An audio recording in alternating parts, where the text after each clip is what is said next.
Imagine standing for prayer beneath a blazing midnight sun. No sunset, no night, just endless daylight. Welcome to Inuvik, Northwest Territories, 3,000 miles from Mecca. At 68.3 degrees north, this town sees the sun hover above the horizon for 56 days in summer and vanish for 30 days in winter. In this extreme land, winter temperatures plunge to minus 40 degrees Celsius, and polar bears roam the outskirts, reminding residents of nature's raw power.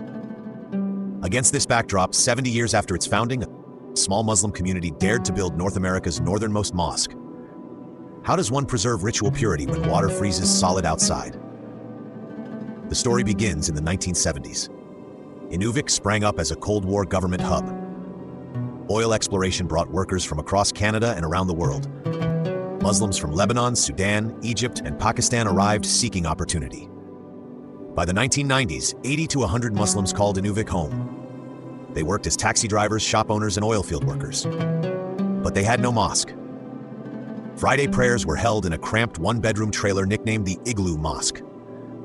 The walls peeled and offered little shelter from the wind that howled like wolves against the door.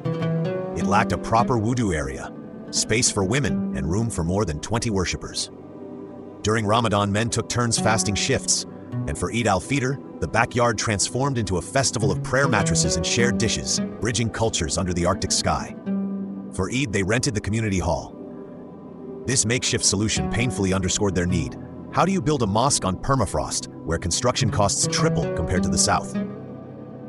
In 2008, help arrived from 4,000 kilometers away.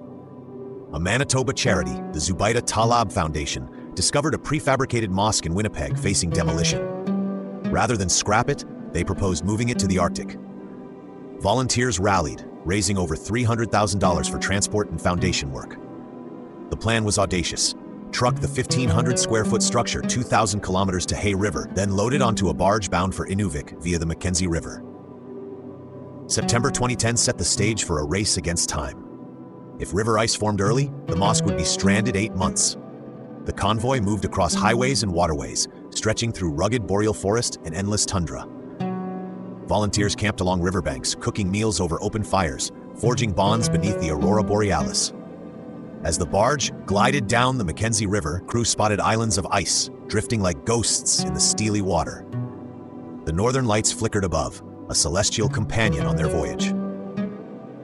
3 weeks later, the barge slipped into Inuvik's riverport, greeted by nearly the whole town. Local elders from the Inuvialit First Nations welcomed the structure. They saw parallels between Islamic values and their traditions of community and respect for the land.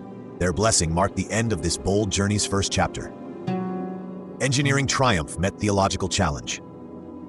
You cannot pour concrete on permafrost. It melts each summer and shifts structures. So the mosque rests on a steel foundation with adjustable jacks, designed to raise or lower as the ground breathes. Its walls boast R50 insulation to withstand minus 40 degrees Celsius winters.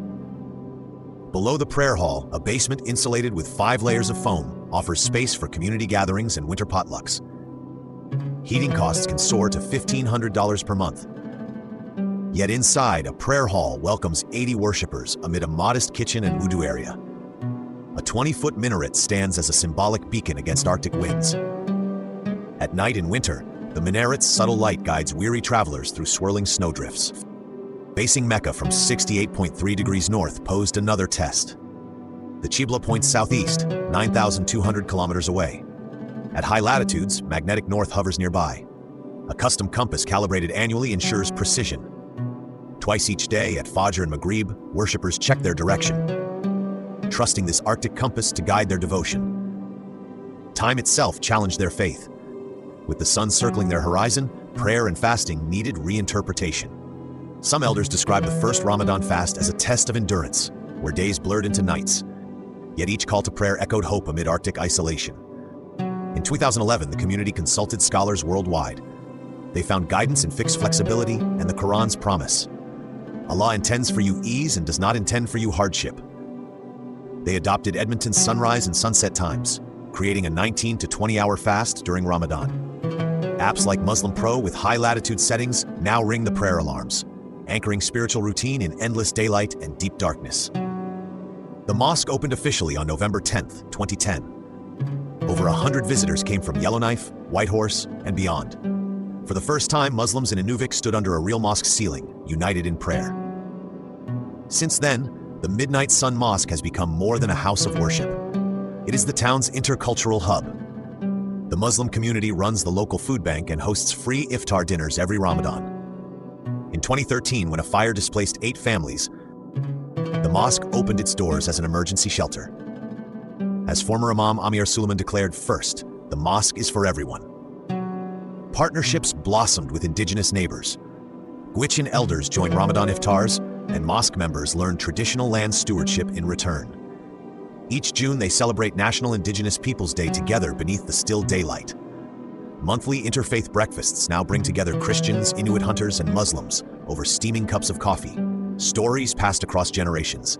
Each new citizen who arrives by plane or ice road finds solace in a prayer hall that seems to defy the Arctic itself. The mosque's fame has reached international visitors. Tourists from Malaysia, Indonesia, and the Gulf make the journey to witness prayer under the midnight sun. Media outlets like Al Jazeera, BBC, and CBC have featured this Arctic wonder. In 2019, local schoolchildren painted a mural of the mosque under the midnight sun, celebrating the building as part of Inuvik's heritage.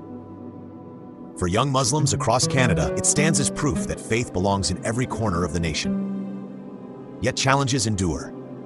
When oil jobs waned after 2015, the community's numbers fell to 30 or 40 permanent residents. Retaining an imam proves costly and isolating. Heating bills and maintenance funds rely on donations drifting down the same rivers that once carried the mosque itself. Climate change poses a new threat as thawing permafrost unsettles the foundation. Unpredictable river ice makes future barge passages uncertain. Still, resilience persists.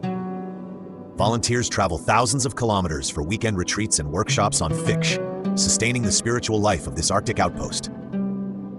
In 2023, the community added solar panels to offset heating costs, aiming for the first solar-powered Arctic mosque. These panels generate 20 kilowatts at peak, enough to heat the prayer hall and reduce diesel usage. It was a historic first for any mosque north of the Arctic Circle. Their vision extends beyond survival. It embraces sustainability and innovation.